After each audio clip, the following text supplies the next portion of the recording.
Mempelai berdua, Melisa dan Mikael, dan juga kedua saksi dan dua keluarga besar, saudari-saudaraku yang terkasih, dan bahkan saudari-saudara kerabat yang beragama Muslim, terima kasih berkenan mendoakan merestui saudara-saudarinya Melisa dan Mikael yang akan menyatukan cintanya mulai hari ini sampai akhir hayat. Membangun keluarga adalah membangun gereja kecil. Itulah keyakinan Gereja Katolik Roma. Maka, seperti ketika kita membangun rumah dan juga Tuhan memberikan sabdanya, kalau membangun rumah dirikan di atas batu, dirikan dengan pondasi yang kuat. Maka membangun keluarga, membangun gereja yang kecil, pertama pondasinya harus kuat supaya bisa sampai akhir hayat. Dan pondasi itu apa? Mari kita buka buku panduan. Kira-kira halaman berapa? Halaman 16 dan 17. Apa itu? Janji suci. Komitmen berdua di mana saling berjanji. Dan semoga mulai hari ini Mikael dan Melisa dimampukan untuk menghayati janji ini dan menjadikan janji ini pondasi keluarganya. Menjadi dasar bangunan keluarganya. Sehingga nanti keluarga ini kuat berdiri sampai akhir hayat. Ada 4 unsur dalam janji suci. Yang pertama, perubahan status. Mikael dan Melisa, kalian sudah suami istri belum? Belum, betul.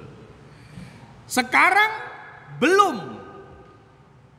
Dan saat mengucapkan, mendoakan janji nanti, terjadi perubahan status.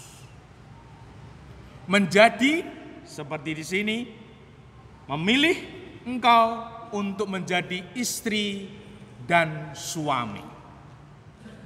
Itu unsur yang pertama. Unsur yang kedua, suami istri yang setia. Di sini dikatakan, saya berjanji setia kepadamu. Setia dalam hal apa? Ini yang ketiga, setia unsur yang kedua. Unsur yang ketiga, setia dalam suka duka, untung malang, sehat sakit. Apakah itu gampang? Tidak.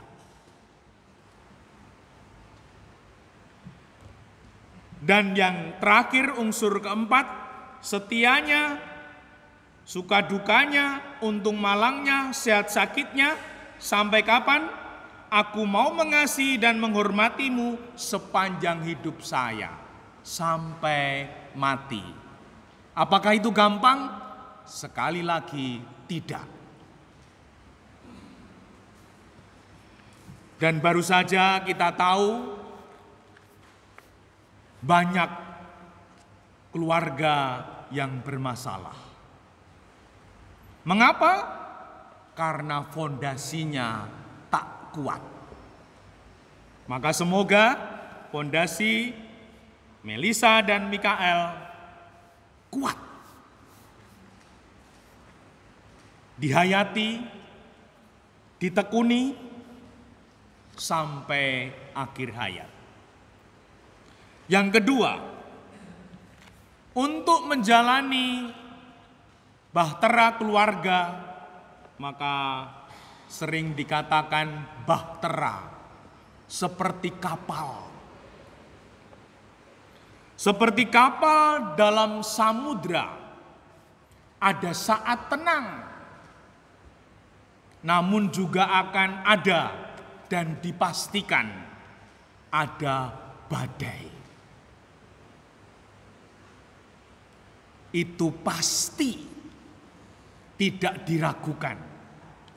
Pasti ada badai, berupa kesulitan, tantangan, masalah hidup. Maka seperti para rasul ketika ada di dalam bahtera, ada dalam kapal, ketika ada badai, takut. Tuhan, kami mau tenggelam. Lalu Tuhan dibangunkan. Artinya apa? Aku, kau, dan Tuhan. Jangan lupa itu. Aku, kau, dan Tuhan. Selalu. Supaya Tuhan menenangkan badai itu. Melindungi kita, memberkati kita, sehingga nanti tidak tenggelam. Sertakan Tuhan dalam bahtera hidupmu. Maka ungkapannya adalah ora et labora. Bekerja dan berdoa. Berdoa dan bekerja. Secara pribadi, ada tentunya doa pribadi, mendoakan istrinya, mendoakan suaminya. Dan ada doa bersama sebagai pasangan. Itu mudah? Tidak mudah. Okeh sing lali. Maka yang datang bukan Tuhan, namun seringkali setan. Sehingga ada istri terluka, suami terluka, bahkan ada perpisahan. Karena lupa saling mendoakan. Yang ketiga, tentulah kita semua, terutama keluarga besar, ingin Melisa dan Mikael bahagia. Dan tentulah kalian berdua juga ingin bahagia. Apakah bahagia itu bisa diciptakan? Sangat bisa. Kalau di dalam psikologi ada bahasa kasih. Dan sering juga disebut baterai kasih. Seperti kalau kita punya handphone, smartphone. Kalau baterainya full, maka siap untuk apapun. Bahasa kasih ada 5. Pelayanan, sentuhan kasih, kebersamaan waktu berkualitas, pujian, afirmasi, hadiah. Tanya, bahasa kasih calon istri. Tanya bahasa kasih calon suami. Paling tidak ada yang dominan. Lalu berikan itu. Dan itu tidak mahal, tidak membutuhkan banyak uang. Dilayani, ditemani, dipuji, disentuh, diberikan hadiah, dan hadiah itu tidak perlu mahal. Dan apa bahasa kasih, baterai kasih suamiku, istriku? Dan saat itu diberikan, maka akan full baterai. Suami yang full baterai kasih, istri yang full baterai kasih, siap memberikan yang terbaik. Bahkan siap untuk berkorban. Namun ketika itu tidak terpenuhi, nelongso, nelangsa, maka dia akan merana. Apakah di antara kita ini ada yang tidak tercukupi baterai kasihnya? Wajahnya itu biasanya ting jeleketut, kayak koran diwel-wel. Coba lihat istri suaminya masing-masing.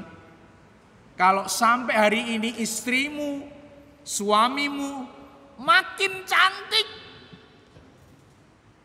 makin ganteng, itu berarti baterai kasihnya terpenuhi. Namun kalau istrinya itu semerepet, suaminya itu layu, kemungkinan besar tidak tercukupi baterai kasihnya. Dan semoga mereka berdua dipenuhi baterai kasih ini sehingga akan bahagia. Bahkan gereja meyakini pasangan yang bahagia sampai akhir hayat memenuhi baterai kasih, dan kasih yang paling besar adalah bisa mengampuni pasangannya saat ada keliru, salah, bahkan berdosa. Seperti Tuhan Allah mengutus putranya yang tunggal untuk dunia yang berdosa, menebus, menanggung dosa manusia. Maka kasih yang terbesar itu apa? Kasih yang mengampuni. Dan semoga dengan demikian Melisa dan Mikael bahagia mulai hari ini sampai akhir hayat. Dimuliakanlah Tuhan kini dan sepanjang masa.